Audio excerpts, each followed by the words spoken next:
Hello everyone, welcome to Cybernova. Today we are launching a new video series on Python. As an ethical hacker, it's crucial to have a certain level of programming knowledge. Python is particularly important as most hacking programs and scripts are written in this language. While you may not need to write your own scripts due to the abundance availability on online, understanding how these scripts work is beneficial. For instance, if a program or script doesn't work on your system and you need to run it, understanding the script will allow you to identify the issue and potentially fix it rather than waiting for a response on GitHub. So it's up to you. If you are interested in programming, want to understand how programs or scripts work, and possibly contribute to the ethical hacking community by fixing bugs or issue with the hacking scripts using your programming skills, this video is for you.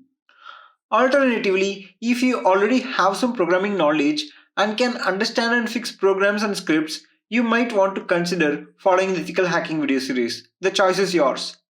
To learn and practice Python programming, you will need two things: Python and an IDE. Downloading Python is straightforward. Head to the official Python website and download the files.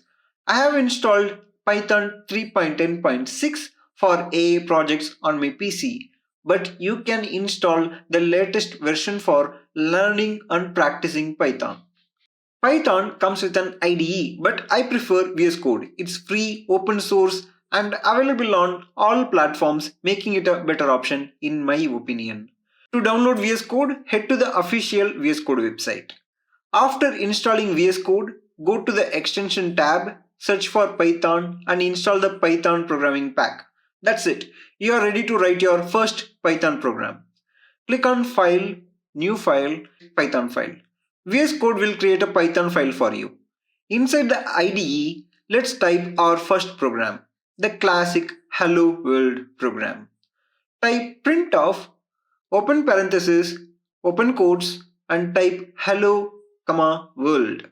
Notice that VS Code automatically fills the parentheses and quotes for you. Click on the little play icon in the top right corner. A new window will appear at the bottom of the VS Code environment. This window displays the output. I recommend you all to play with it for a while, explore the VS Code environment and customize it to your liking. I'll see you all tomorrow.